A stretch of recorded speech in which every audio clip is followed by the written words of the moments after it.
성경과 기독교 역사를 보면 많은 믿음의 사람들이 나오죠. 그분들의 삶의 특징 중에 하나가 뭐냐면 그분들은 다 충실한 청지기의 삶을 사셨다는 것입니다. 충실한 청지기는 내 뜻대로 살지 않죠. 주인의 소원과 뜻에 따라 사는 사람을 청지기라고 말합니다. 예를 들면 우리나라에서 4대째 선교사의 삶을 살고 있는 스티브 린튼 박사가 계십니다. 어서 많이 본 얼굴이죠. 왜 그러냐면 여러분들이 아마 한 번쯤 봤을 정치인 인요한 박사 아시죠? 인요한 박사. 그 인요한 박사의 형이에요. 형입니다. 그러니까 아마 얼굴이 좀 비슷하죠. 저분이 자신의 삶을 어디다 비교했냐면 나귀의 삶에 비유했어요. 나귀의 삶. 모든 선교사의 삶은 주인이 실어주는 짐을 싣고 주인이 원하는 곳으로 가서 그 짐을 그곳 사람들에게 전달하는 나귀와 같다. 나는 그 나귀의 삶이다라고 그렇게 고백을 했습니다. 이 스티브 린튼 박사는 1979년부터 북한을 80차례 이상 그 사랑의 구호품을 가지고 북한 사람들에게 전달하는 나귀의 삶을 살았다고 합니다. 그런데 린튼 박사가 이런 삶을 산 것은 그 집안 내력입니다. 1895년, 오래됐죠? 1895년 4월에 린튼 박사의 외고조 할아버지, 외고조부가 유진 벨이라는 저분인데 이분 목사님이신데 이 목사 부부가 미국 남장로교회 선교사로 조선 땅에 왔습니다. 유진 벨 부부는 평생을 목포, 광주 이 지역에서 선교하다가 한국 땅에 묻혔습니다. 벨 선교사 부부의 딸이 스로트라는 분인데 이 스로트가 바로 윌리엄 린튼, 이 윌리엄 린튼 선교사와 결혼을 해서 일평생 한국에서 사역을 했는데 그분들에게는 4명의 아들이 있었는데 그 중에 한 명이 바로 스티브 린튼 박사의 부친인 휴 린튼이라는 분입니다. 린튼 박사의 어머니가 로이스인데 이 로이스는 순천 기독 결핵 재활원의 원장으로 평생 결핵 환자들을 돌보면서 살았다고 합니다. 이 로이스는 1996년 호암상을 수상하면서 이렇게 자신의 삶을 하나님께 고백했어요. 결코 선교사가 훌륭한 것이 아닙니다. 그들은 단지 다른 나라에 가서 일하라 라고 하는 하나님의 특별한 부름을 받고 그것을 따를 뿐입니다. 오늘 우리는 단지 하나님의 사랑을 담는 질그릇일 뿐입니다 라고 고백했습니다. 그들 가문 모두는 자신들이 하나님의 짐을 나르는 나귀이며 하나님의 일을 담는 그릇이라고 하는 사명감으로 사신 분들이다. 훌륭한 가문이죠. 린튼의 가문처럼 자신을 질그릇으로 여겨서 충성을 다한 인물이 성경에는 참 많이 나오죠. 성경에 나오는 위대한 모든 인물들이 다 그런 사람들인데 그중에 오늘 우리가 볼 수 있는 인물은 바로 사도 바울입니다. 바울은 길리기아 다소 출신입니다. 그래서 나면서부터 그는 로마의 시민권을 가지고 태어난 사람입니다. 예수님을 만나기 이전에 바울은 사울로 불렸는데 이 사울이라는 이름은 유대식 이름이고 바울이라는 이름은 로마식 이름인데 예수님을 메시아로 믿지 않았던 유대교 신자였던 이 바울은 당연히 히브리식 이름인 사울로 불려졌습니다. 그리고 예수님께서 메시아라고 믿는 사람들을 핍박하며 살았습니다. 그 일에 앞장섰던 사람입니다. 그래서 바울은 초대교회 7집사 중 하나였던 스데반을 죽이는 일에 앞장섰던 이력도 있습니다. 예수 믿는 사람을 핍박하는 일에 열심이었던 어느 날 사울은 다메섹에 여러 회당에 보낼 공문을 제사장에게로 요청을 해가지고 그 요청한 이유는 바로 다메섹에 예수 믿는 사람들이 많이 있다라고 하는 얘기를 듣고 다메섹에 가서 예수 믿는 사람들을 잡아서 예루살렘으로 끌고 오기 위함이었습니다. 제사장의 공문을 받은 사울은 그 공문을 받아가지고 예수 믿는 사람들을 잡기 위해서 다메섹으로 가는 중에 다메섹 가까이 이르렀을 때 엄청난 경험을 하게 됩니다. 대낮인데 갑자기 하늘에서 엄청나게 밝은 빛이 이 사울을 비췄습니다. 너무나 강한 빛을 받아서 사울은 땅에 쓰러질 수밖에 없었습니다. 그때 그 빛 가운데 누구십니까? 예수님께서 사울에게 대답하시기를 나는 네가 핍박하는 예수다. 너는 일어나서 시내로 들어가거라. 네가 해야 할 일을 일러줄 사람이 있을 것이다 라고 말씀하셨죠. 빛이 사라진 이후에 사울이 일어났지만 눈을 뜰 수가 없었습니다. 너무나 강한 빛을 쬐었기 때문에 아무것도 볼 수가 없었습니다. 그래서 사울은 같이 있던 사람들의 손에 이끌려서 다메섹에 들어가서 사흘 동안 보지도 못하고 먹지도 못하고 아무것도 할 수 없는 상태로 있었지요. 그때 다메섹에 사는 아나니아라고 하는 예수님의 신실한 제자가 있었는데 주님께서 환상 가운데 그에게 나타나셨습니다. 그래서 오늘 본문의 말씀처럼 집가라 하는 곳에 가서 유다의 집에 가서 5 사람 사울을 찾아가라 라고 말씀하십니다. 그에게 안수해서 눈을 떠서 보게 해주어라 라고 하는 명을 받습니다. 그러자 아나니아는 주님께 묻습니다. 주님, 이 사람 사울은 예루살렘에서 주님의 성도들을 몹시 괴롭히는 사람이라는 얘기를 들었습니다.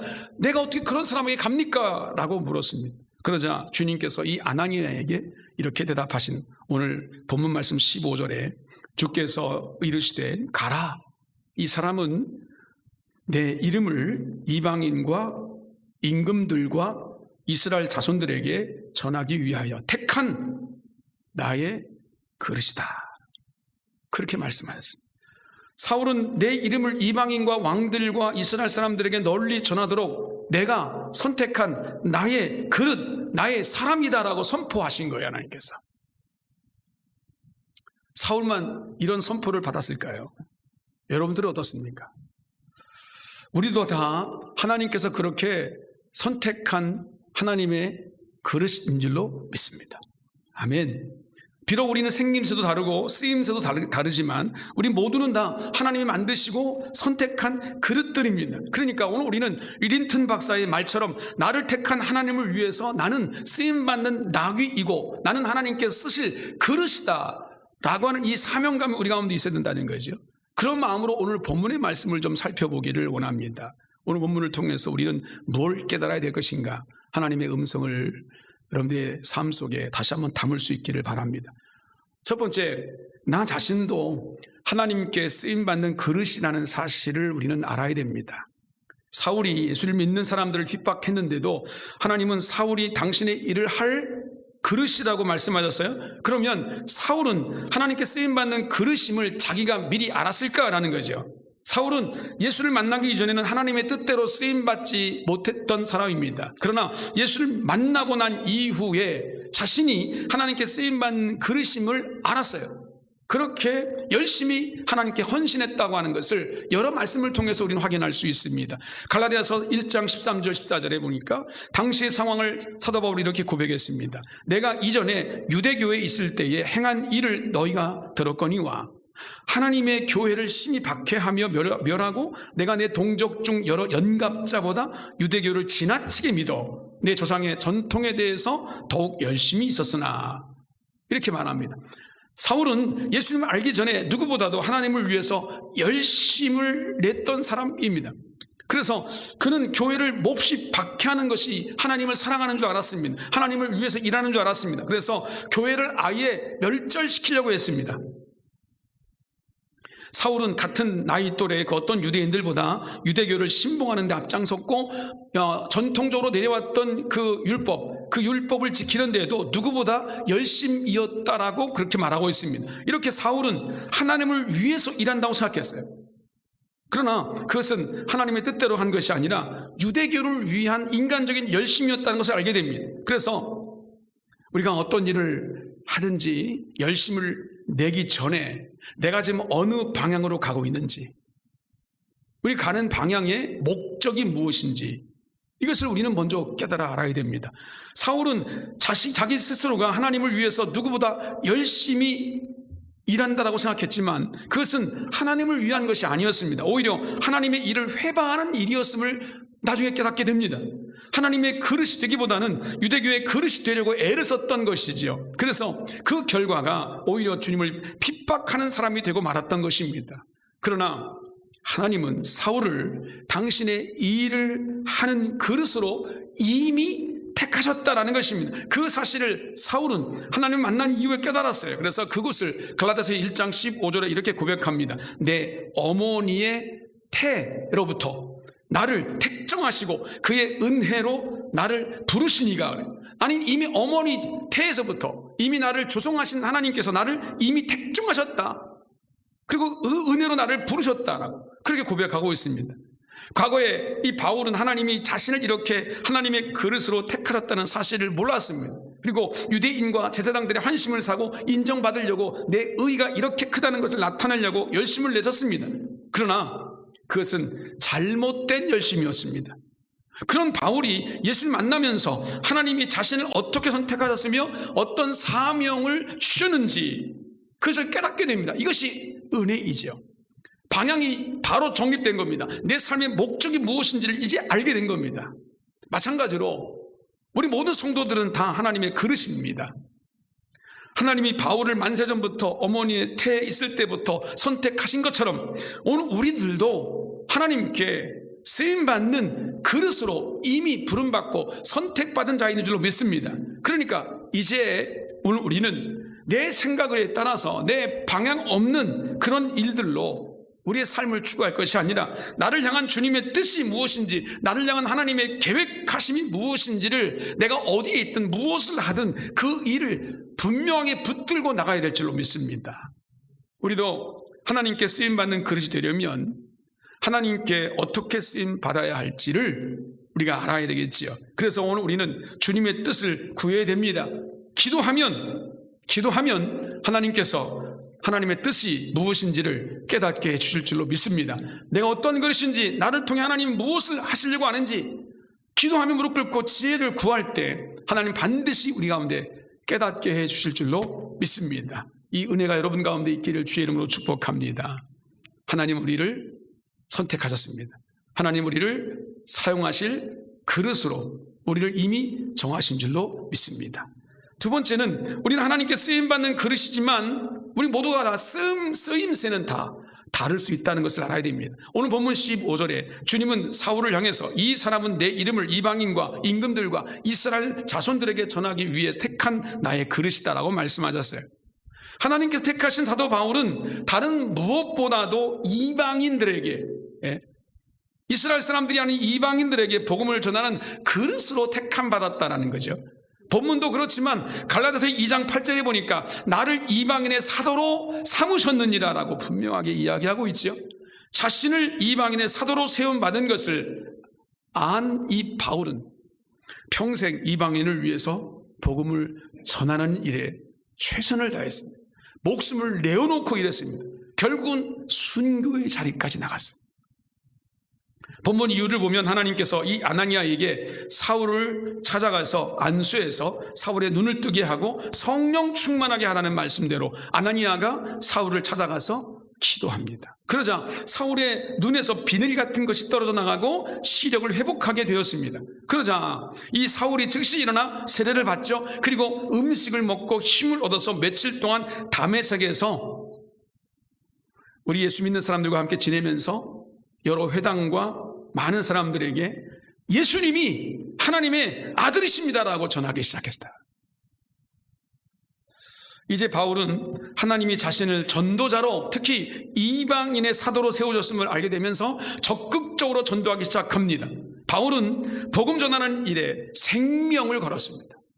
주님께서 내게 주신 사명 바로 이것이다. 그래서 사도행전 20장 24절에 내가 달려갈 길과 주 예수께 받은 사명 곧 하나님의 은혜의 복음을 증언하는 일을 마치려 하면은 나의 생명조차 조금도 귀한 것으로 여기지 아니하노라 라고 말할 정도로 이방인의 사도로 죽기까지 충성을 다했어요. 바울에게 이런 사명을 주신 하나님은 오늘 우리에게도 사명을 주신 줄로 믿습니다. 오늘 우리에게 사명을 주신 이유는 우리도 하나님이 택한 하나님의 그릇이기 때문입니다. 그런데 그 그릇이 다 쓰이는 용도가 다 다르듯이 하나님의 선택받은 하나님의 그릇인 우리들도 각자가 다 다르게 자신에 맞게 쓰임받는 거예요. 다 똑같지 않다는 겁니다. 디모데후서 2장 20절에 이렇게 말씀합니다. 큰 집에는 금그릇과 은그릇뿐만 아니라 나무그릇과 질그릇도 있어서 귀하게 쓰는 것도 있고 천하게 쓰는 것도 있나니 라고 말씀합니다. 큰 집은 하나님의 집, 하나님이 쓰시는 영역입니다. 그 집에는 금그릇도 있고 은그릇도 있고 나무그릇도 있고 질그릇도 있고 각기 각양각색의 모든 그릇들이 다 다른 그릇으로 존재한다는 거예요. 여러분, 사람은 다 우리가 생각할 때 이왕이면 금그릇이고 이왕이면 좀 은그릇으로 우리가 사용되면 좋겠다, 그것이 귀하지 않겠냐라고 생각하지만 하나님은 그렇지 않습니다. 중요한 것은 모두 다 하나님께 쓰임받고 있다라고 하는 그 쓰임새가 중요한 거죠. 그 쓰임새에 여러분, 천한 것, 귀한 것이 따로 있습니까? 더 중요하고 덜 중요한 것이 있겠습니까? 하나님이 쓰시는데, 나를 쓰시는데 더 귀하게 덜 귀하게 이게 무슨 소용이 있겠어요? 하나님이 우리를 사용하신다는 거, 쓰신다는 게 중요하죠. 여러분, 만약 나는 좀 너무 연약해서 나는 아무짝에도 쓸데없는 일에 내가 사용되어지고 나는 하나님께 아무런 영광도 못 돌리는 인생인가 봐라는 생각이 우리 안에 든다면 그건 내 생각인 거예요. 마귀가 가져다 준 생각인 거예요. 버려야 됩니다. 다 중요합니다. 다 귀합니다. 우리 모두는 다 하나님께 쓰임받는 사람들이, 선택받은 하나님의 그릇인 줄로 믿습니다. 하나님은 나도 하나님의 그릇이기 때문에 나에게 맞게 각각 다른 달란트, 은사를 허락해 주십니다. 그러니까 오늘 우리는 나에게 주신 은사와 달란트가 가장 귀한 것인 줄을 알고 하나님의 뜻에 맞게끔 충성할 수 있는 다짐과 헌신이 정말 중요한 거겠죠. 다른 사람이 받은 은사가 있어요. 다른 사람이 받은 달란트가 있는 것이 너무 커 보여, 너무 좋아 보여요. 여러분, 그런 것 때문에 부러워할 생각, 그런 이유가 아무것도 없습니다. 하나님이 나에게 주신 달란트가 가장 좋은 것이고 가장 그 은혜로운 그것을 가지고 충성을 다하면 되는 겁니다. 나의 달란트, 나의 은사를 여러분 잊어버려서는 안 됩니다. 그 은사가 무엇인지, 그 은사가 가르치는 은사이든지, 그 은사가 섬기는 은사이든, 그 은사가 찬양하는 은사이든, 그 은사가 봉사하는 은사이든, 어떠한 은사이든 간에 그 은사는 귀한 것입니다. 그리고 그 은사에 쓰임받는 그 자체가 하나님의 영광인 것입니다. 죽도록 충성했던 바울은 우리에게 이렇게 말했습니다. 고린도전서 4장 2절에 맡은 자들에게 구할 것은 충성이니라. 그렇게 충성하면 하나님은 우리에게 더 많은 것들을 맡기시겠다고 마태복음 25장 21절에 말씀합니다. 그 주인이 이르되 잘하였도다 착하고 충성된 종아, 네가 적은 일에 충성하였음에 내가 많은 것을 너에게 맡기리니 내 주인의 즐거움에 참여할지어다. 주님이 이렇게 말씀하셨듯이 우리가 하는 일들은 사실 보잘것없을 수 있어요. 작은 일일 수 있습니다. 그러나 그것이 작은 일임에도 불구하고 내가 그 일이 하나님이 주신 일임을 확신하고 그 일에 충성을 다한다면 주님은 우리 가운데 더 큰 일을 맡기실 수 있습니다. 하나님의 즐거움에 참여하게 하신다라고 말씀하고 계십니다. 그러니까 오늘 우리 모두는 충성스러운 성도로 주님의 일꾼으로 설 수 있는 다짐이 우리 가운데 중요합니다.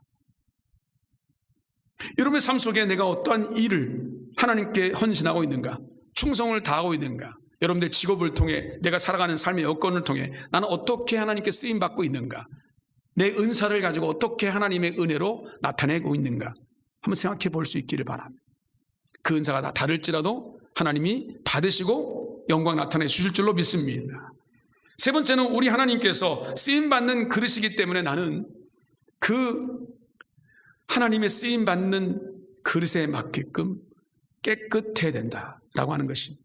사도 바울이 하나님께 귀하게 쓰임받는 그릇인 것처럼 우리도 하나님께 쓰임받는 그릇이다. 그런데 성경은 다 같은 그릇이어도 쓰임받는 그릇이 있고 쓰임받지 못한 그릇이 있다라고 말합니다. 쓰임받지 못한다는 말은 하나님의 은총에서 벗어났다는 그런 존재의 의식을 말하고 있는 거예요. 하나님의 은혜에서 벗어난 것은 멸망입니다. 그것처럼 비극이 없는 거예요. 복받는 그릇이 아니라는 거예요. 망한 인생이라는 겁니다. 이렇게 되어서는 안 되는 거예요. 이게 바로 우리 신앙의 초점이 되어야 됩니다. 하나님께 쓰임받지 못하는 인생은 여러분 망하는 인생입니다. 그러면 쓰임받지 못하는 그릇은 어떤 그릇일까요? 디모데후서 2장 21절에 이렇게 설명합니다. 누구든지 이런 곳에서 자기를 깨끗하게 하면 귀하게 쓰는 그릇이 되어 거룩하고 주인의 쓰심에 합당하며 모든 선한 일에 준비함이 되리라 그랬습니다. 큰 집에는 금그릇도 있고 은그릇도 있고 많은 그릇이, 나무그릇도 있고 질그릇도 있는데 다 용도에 맞게끔 요긴하게, 그게 뭐 크고 요긴하고 그게 뭐가 중요한지는 하나님이 결정하시는 거예요. 우리가 결정하는 게 아니에요. 다 요긴하게 쓰임 받는 겁니다. 그런데 그 그릇은 어떤 그릇은 요긴하게 쓰일 수가 없습니다. 아니 아무것도 쓰일 수가 없는 그릇으로 전락할 수도 있다는 것이에요. 왜 그런가? 그 그릇에 뭐가 문제가 있는가? 성경은 이렇게 말합니다. 그 그릇이 깨끗하지 못한 그릇이기 때문이다. 더러운 그릇이기 때문이라는 거예요.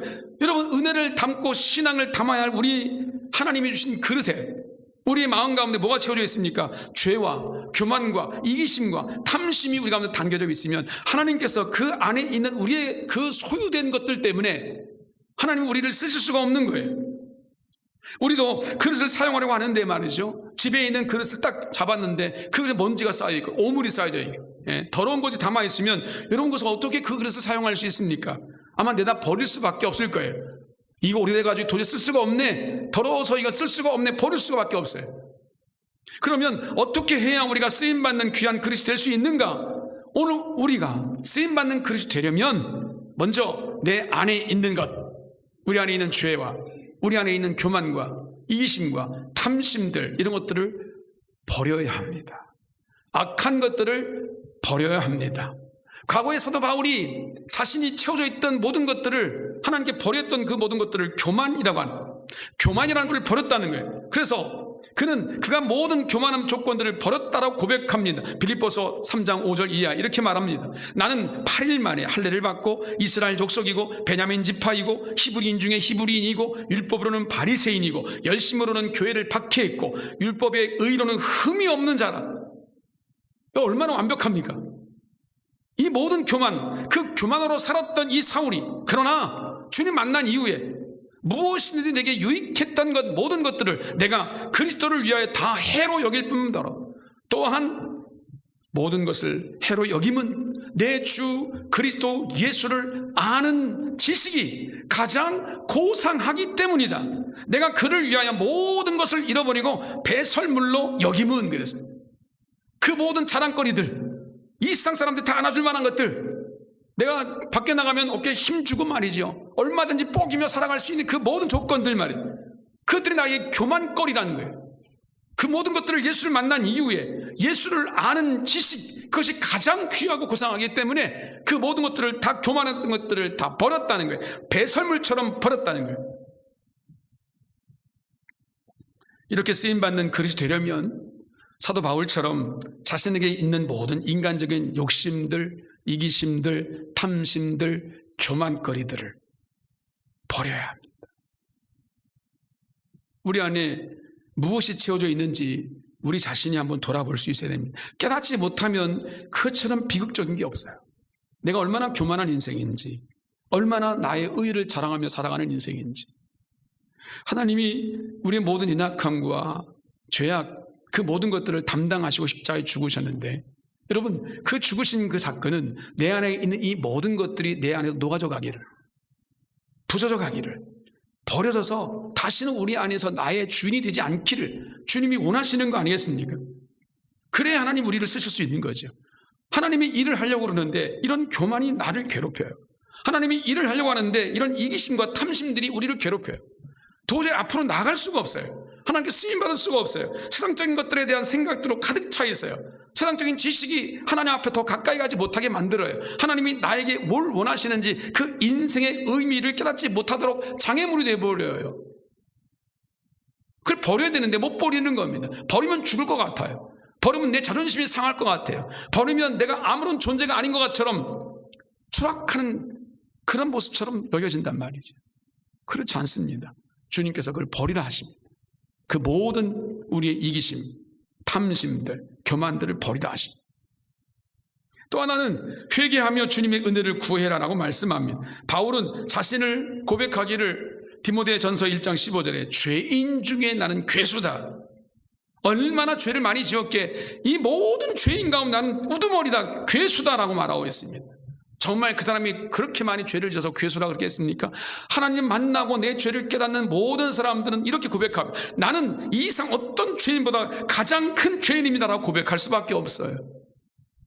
죄인이라고 고백하는 것은 회개하면서 깨달은 바가 있기 때문에, 그 은혜가 내 안에 있기 때문에 고백할 수 있는 모습인 거죠. 하나님께 쓰임받는 충성된 사람들은 다 이런 고백을 했던 사람들입니다. 이 고백이 있었기 때문에 하나님은 그들을 사용하신 거예요. 사도 바울을 사용하신 거예요. 베드로를 사용하신 거예요. 사도 요한을 사용하신 거예요. 아까 린튼 박사 같은 그런 가문들을 사용하신 거예요. 하나님의 택하신 그릇으로 멋있게 사용하신 거예요. 그러니까 여러분, 우리도 쓰임받는 그릇이 되려면 내 자신을 버려야 됩니다. 내 약함을 주님께 내어놓고 내 악함도 주님께 버리고, 늘 우리 자신이 무엇 때문에 넘어지는지, 무엇 때문에 마음이 상하는지, 무엇 때문에 하나님께 나가지 못하는지 회개하면서 주님의 은혜를 내게 허락해 주셔서 주님의 존전 앞에서 주님이 원하시는 뜻을 붙잡고 믿음으로 나아갈 수 있는 은혜를 내게 허락해 달라고. 여러분, 이 기도가 진정한 그리스도인 가운데 있어야 되는 거예요. 그래야 하나님 우리를 사용하셔요. 그래야 우리를 통해 영광 받으시는 거예요. 하나님 우리를 사용하지 않으시면 어떻게 된다고요? 멸망이라니까요. 인생 뭐 있나, 그냥 이렇게 대충 살다 가면 되지. 이게 바로 세속적인 인본주의적인 생각이란 말이에요. 하나님이 나와 동행하셔서 내가 크든 작든 하나님께 쓰임받는 목적 있는 인생을 살아가겠다라는 이 믿음이 내가 있어서 주님 내게 힘을 주시고 내게 능력을 주셔서 주님, 내가 주님의 사명을 감당할 수 있는 일꾼이 되게 해 주시옵소서. 이게 우리 인생이 되어야 되거든요. 이게 거듭난 그리스도인의 모습이거든요. 근데 우리 안에 이런 다짐이 없고 이런 헌신이 우리 가운데 결단이 되지 않는다면, 여러분, 우리는 지금 세상에 속고 있는 거예요. 속고 있는 거예요. 점점 이 세상이 혼돈의 시대로 바뀌어져 가고 있습니다. 21세기 혼돈의 시대를 살아가면서 우리들은 무엇이 옳은지, 무엇이 삶의 이유가 되고 무엇이 우리의 삶의 목적이 되는지 모르겠어요. 그죠? 돈이면 최고 같아요. 물질을 벌어들이는데 최선을 다하면 그 물질만 있으면 뭐 얼마든지 뭘 할 수 있으니까. 교회도 부흥할, 물질 있다고 교회가 부흥합니까? 우리가 물질이 없어도 교회가 부흥 못했습니까? 한국 교회가 그동안 물질이 많아가지고 그럼 7, 80년대 엄청난 부흥을 경험했나요? 그게 아니지 않습니까? 날마다 우리가 목적을 모른 채 이 시간의 흐름 속에서 내가 살아가는 삶의 모습을 보게 되면 다 느끼잖아요. 내가 무엇을 먹을까, 무엇을 마실까, 무엇을 입을까 때문에 염려함. 그 일에 집중하고 살아가기에 바쁜 우리의 일상인 거예요. 그러다가 시간이 점점점 흐르네요. 벌써 저는 60대 중반이 돼버렸네요. 여러분, 나름대로 여러분 나이에 한번 걸맞게 생각해 보세요. 그 시간이 얼마나 속절없이 흘러갔는지 말이죠. 내가 뭘 남겼는가, 뭘 주님 앞에 헌신했는가라는 거죠. 바쁘게 분주하다가 시간이 흘러가다 보니까 어느새 시간 속에 벌써 주일이 됐네. 하나님께 나와서 주일은 내가 그래도 예배 드려야지. 와가서 하나님 안녕하십니까? 예배 마치고 문을 나서면서 하나님 다음 주에 봅시다. 그 순간의 내용 속에서 하나님을 모르고 살아가는 사람들, 그 사람들과 전혀 다를 바가 없는 분주하게 살아가긴 하는데 목적이 없어요. 내가 뭘 위해 살아가는지 향방이 아무것도 없어요.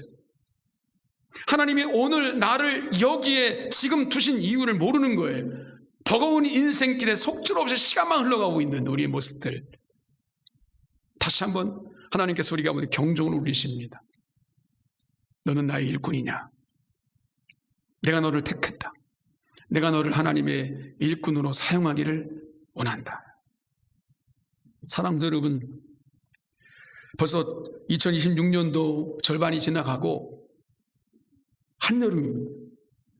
한여름이면 과거에는 뜨거운 열정을 가지고 산상 기도회도 많이 하고 철학 기도도 많이 하고 어떤 여름철을 이 신앙 극복을 위해서 우리가 한번 작정해 봅시다라고 결단도 많이 했는데, 요즘은 무엇에 이렇게 바쁘고 분주한지 기도의 시간도 찾아볼 수가 없고 헌신의 시간도 찾아볼 수가 없고, 그래서 여름에 이 다음 세대를 위한 어떤 집회도 있지만 우리가 평신도 집회도 있고 많은 집회들 가운데 여러분들 좀 제발 여러분들에게 부탁드리는 것은 나의 영을 돌아볼 수 있는, 내가 주님 앞에 어떠한 존재인지, 큰 능력이 없어도 괜찮다니까요. 내가 어떠한 존재인지를 깨닫고 내가 주님께 쓰임받는 인생입니까? 라고 하는 나름대로 나를 자신을 돌아볼 수 있는 그런 시간들이 반드시 필요한 거거든요. 이게 없으면 여러분들 시간이 점점 흘러가면서 내 영이 점점점 퇴색해가요. 내가 하나님께 택함 받은 그릇인가 모르겠는 거예요. 하나님 날 사랑하시는가 모르겠는 거예요. 하나님 살아계신가? 그것도 모르겠는 거예요. 사단의 권세는 늘 그렇게 우리를 유혹해 가는 거예요. 엄청난 하나님의 사명과 축복의 하나님의 자녀로 이 땅을 살아가고 하나님의 영광을 나타내야 할 우리 존재가 아무것도 아닌 아주 찌꺼기 같은 인생처럼 살아가다 죽는 거예요. 이게 오늘 우리 인생일까요? 다시 한번 우리 신앙을 돌아보십시다. 여러분, 이거 거창한 무언가를 하라는 얘기가 아닙니다. 내 인생의 방향을 다시 한번 설정해 보라는 거예요. 내가 과연 하나님께 택함받은 그릇인가? 나는 주님의 사명 앞에 서 있는가? 주님이 나를 통해 일하고 계신가? 주님이 하나님의 주신 맡겨진 사명과 하나님의 은사를 가지고 하나님의 영광을 나를 통해 받으시는가? 바울이 하나님이 택한 그릇인 것처럼 우리도 그렇습니다. 나도 하나님의 쓰임받는 그릇입니다. 그러니까 하나님께 멋지게 쓰임받는 하나님의 그릇이 되기를 소원합니다. 하나님 주님께서 원하시는 거룩한 그릇이 되어서 정결한 그릇으로 하나님이 나를 통해 일하실 수 있게끔, 주님의 영광이 나타날 수 있게끔, 나는 아무것도 아니지만 주님이 나와 함께 하심으로 주님의 나라가 아름답게 나를 통해 이루어지는, 우리 가정을 통해 이루어지는, 우리 종합교회를 통해 이루어지는 축복이 우리 가운데 있도록 역사해 주시옵소서. 이 귀한 결단으로 하나님의 택한 그릇으로 믿음으로 쓰임받고 주님 앞에 서는 하나님 백성들 되시기를 주님의 이름으로 축원을 드립니다.